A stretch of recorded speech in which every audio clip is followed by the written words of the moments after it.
Hi, I'm Michelle Sterling for Friends of Science Society. I'm sure you're wondering, what am I doing sitting here in my kitchen by my fridge with a polar bear hat on? Well, I'm reading this new book by Professor Samuel Ferfari, The Truth About the COPs, 30 Years of Illusions. So the COPs are the Conference of the Parties.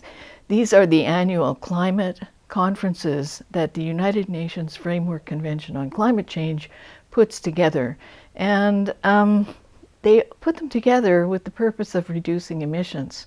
But since the first one 30 years ago, global emissions have gone up 65%. Now, what does Professor Ferfari know about this? Well, he was for 36 years in the European Commission's Directorate General for Energy, and for 23 years he's been teaching energy geopolitics at European universities, so he really knows his stuff.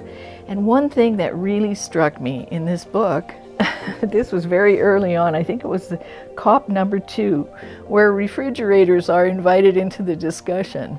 And he notes that Daniel L. Spiegel, who was permanent ambassador of the United States at the United Nations office in Geneva, was representing the interests of the Clinton administration at the time. And he stood up to make this statement: "You are not going to decide the size of refrigerators of US citizens." And certainly this statement was not made in jest or as a form of humor.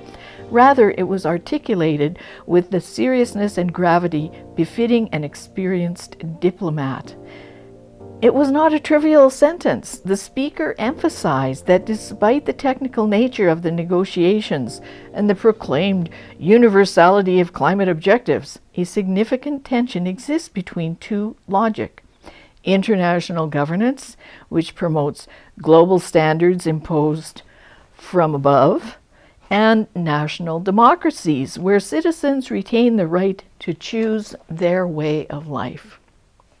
Now, if you've been following the news and our press releases, you will have seen that in the United States, the U.S. Republican Judiciary Committee on Antitrust Violations has been doing a years-long investigation into what they call the climate cartel, which they said has declared war on the American way of life. And yes, trying to decide what you would drive, when you would fly, and what you would eat, and probably how big your fridge would be.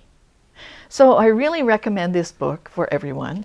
Obviously, the COP objective of reducing emissions was not met over 30 years. In 30 years, emissions globally have gone up 65%. So it is 30 years of illusions. It's not a science book. It's really about policy and politics.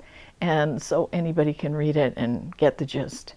I hope you pick up a copy or get one at your local library. For Friends of Science Society, I'm Michelle Sterling.